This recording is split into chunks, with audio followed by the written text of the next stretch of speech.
గురుగారు, తిన్నడు కథను సంస్కృతంలో రచిస్తూ ఉపమన్యు మహర్షి ధీరుడు అని పేరు పెట్టారు. భక్తికి ధీరత్వానికి సంబంధం ఏమిటి? భక్తి, ధీరత్వం, తిన్నడు, ధీరుడు. ఉపమన్యు మహర్షి రాశాడు, మరి మామూలు వాడు కాదు. భక్తిలో ధీరత్వం ఏమిటి? అసలు భక్తిలోనే ధీరత్వం కావాలి. మహర్షి యొక్క అభిప్రాయం ప్రకారం భక్తిలో ధైర్యం కావాలి. భక్తిలో ధైర్యం ఏంటండి? ఇప్పుడు నన్ను ఎదుర్కోవడానికి వెళ్ళినప్పుడు కొంచెం ధైర్యం కావాలి. భక్తిలో ధైర్యం ఏమిటి అని అంటే, ఒక చోట నువ్వు స్థిరంగా కూర్చోగలవా? ఎంతసేపు కూర్చోగలవు?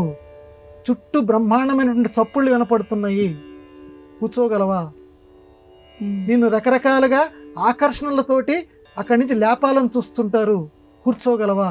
ధైర్యంగా కూర్చోగలవా?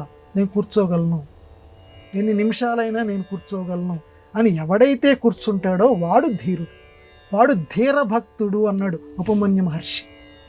ధీరుడైనటువంటి భక్తుడు. అందువల్లే తిన్నడికి ధీరుడు అని పేరు పెట్టాడు. అందరు లోకంలో తిన్నడు అని అంటుంటే ఈయన ధీరుడు అన్నాడు. రెండింటికి ఒకటే.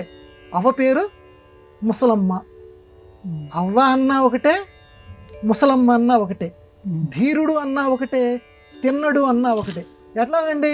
తిన్నడు అనే పదానికి అర్థం ఏంటంటే తిన్ననైనటువంటి మార్గంలో వెళ్ళేటువంటి వాడు. తిన్ననైన మార్గం అంటే సరి అయినటువంటి మార్గంలో.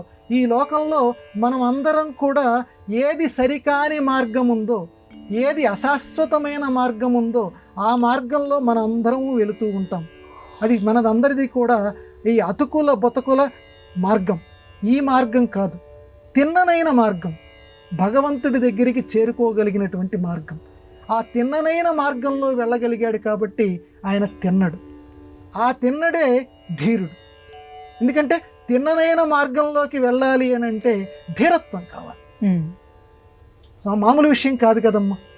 ఇప్పుడు మామూలుగా ఇవాళ నేను ఏకభుక్తం మహాయోగి, ద్విభుక్తం మహాభోగి, త్రిభుక్తం మహారోగి అని అందరికీ తెలిసినటువంటి విషయమే కదా. ఇప్పుడు నేను ఇవాళ ఏం జరిగినా సరే ఒక్క పూటే తింటా అని కూర్చోగలవా? ఎంతమంది కూర్చోగలరు? అంటే మనందరం కూడా ఈ ఆకర్షణలు లేకపోతే అమ్మ తట్టుకోలేనటువంటి అమ్మో తినకపోతే నేనేమైపోతాను, దీంట్లో మనం ఉండిపోతున్నాం. ధైర్యం లేదు మనకి, పిరికితనం. నేను ఉండగలను, అసలు ఒక పూట ఏంటి, అసలు అన్నం కూడా మొత్తం మానేయగలను నేను. అందుకని తిన్ననైన మార్గంలో వెళ్ళాడు కాబట్టి ఆ తిన్నడికి ధీరుడు అని పేరు పెట్టాడు.